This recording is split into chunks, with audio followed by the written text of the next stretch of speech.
Hello friends, आपके comment box का question है। आपने पूछा हुआ था। बहुत बार ये क्वेश्चन आप पूछते हैं, इसीलिए आज आपको स्टेप बाय स्टेप बता दे रहे हैं। इसको आप अपना एक सबसे पहले डायरी उठाएं, पेन उठाएं और उसमें नोट कर लें। ये बहुत बढ़िया फार्मूला है। तो क्वेश्चन ये है कि इसे मिल की पावर कंज्यूम जब क्रशिंग होती है तो कितना मिल जो होता है, कितना पावर लेता है। देखिए, इसके लिए हमने आपको फार्मूला बहुत पहले बताया हुआ था। एक बार फिर से बता दे रहे हैं, इसको आप नोट कर लें। P equal to P H P में लेते हैं। सबसे पहले ये एच पी में ही आता है। फार्मूला क्या है? 0.5 ब्रैकेट में आप लिखें 6R-1 गुणे FND अंडर रूट ई, फिर divide by root R bracket में 1 प्लस अंडर रूट R-1। इसमें एक और प्लस करें 0.04 FND। जो पहला होता है ये क्रशिंग पावर होती है, और दूसरा जो आ रहा है जो फ्रिक्शन जनरेट होती है, जो मिलके बेरिंग लगे होते हैं, वो भी पावर लेता है। तो दो को सबसे पहले आप यहाँ जोड़ लें। क्लियर? ये एचपी में आएगा। अब ये है क्या क्या चीज़ें, ये देखिए। आर जो होता है रीएब्जॉर्प्शन फैक्टर होता है। निकाला कैसे जाता है इसका भी हमने आपको फार्मूला बताया हुआ था, लेकिन जनरली ये जो होता है 1.2 से लेके 1.25 के बीच में होता है। ठीक, इसी रहती है फॉर ऑल मिल। एफ जो है लोड ऑन रोलर टन में, अभी हम आगे बताएंगे एफ के बारे में। डी होता है रोलर का डायामीटर, इसको आप मीटर में रखें। ई जो है स्ट्रेन इन निप, ये 0.045 आप फिक्स कर लें। एन आप रखो डिजाइन एस्पेक्ट से 6 RPM। क्लियर? अब जो ये फार्मूला है, इसको आप स्टेप बाय स्टेप सबसे पहले कैलकुलेशन में 1 2 3 4 5 ऐसे करिए। जैसे सबसे पहले क्या आया है 6R-5। तो क्या करेंगे, 6 गुणे 1.2 माइनस 5 2.2, इसकी वैल्यू आ गई। उसमें 0.5 का मल्टीप्लाई है, 0.5 का मल्टीप्लाई दूसरे स्टेप पे कर दें, 1.1 हो गया। अंडर रूट आर की वैल्यू ये निकाल दें, अंडर रूट R-1 की अलग निकाल दें, और अंडर रूट आर ब्रैकेट में 1 प्लस रूट R-1 की वैल्यू अलग निकाल लें। टोटल वैल्यू आपके पास में हो गई। फार्मूला आपके पास में ये है। अब इसमें केवल एक चीज बचता है, एफ। अब आगे देखें।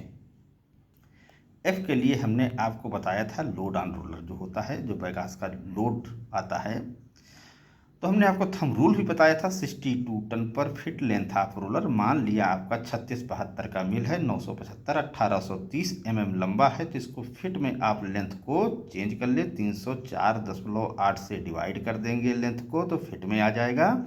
मल्टीप्लाइड बाई 62 कर देंगे तो टोटल टन आ गया। एफ को टन में ही रखा जाएगा।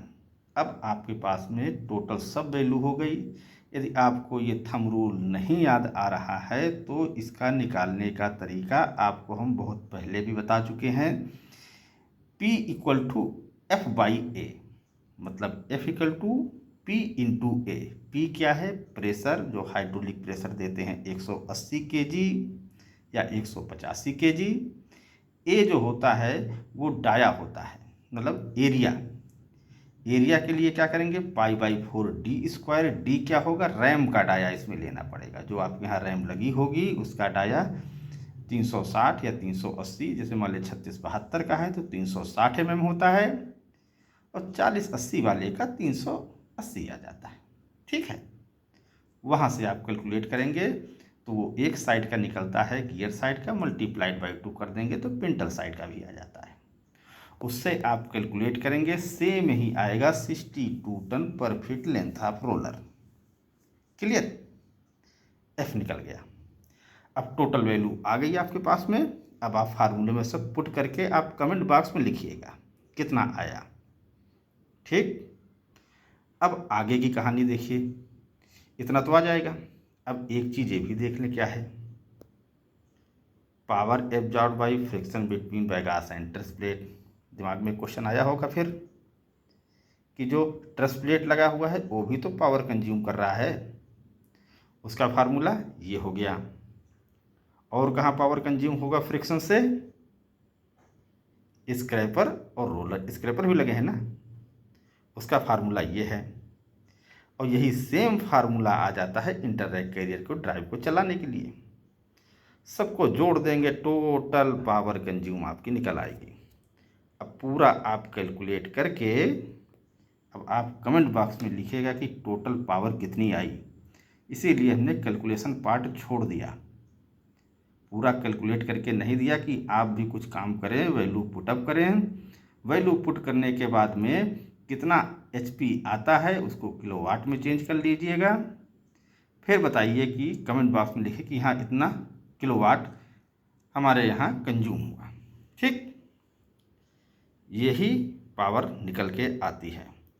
फार्मूला सेम है, उसको आप देख लें, बहुत इम्पॉर्टेंट फार्मूला है,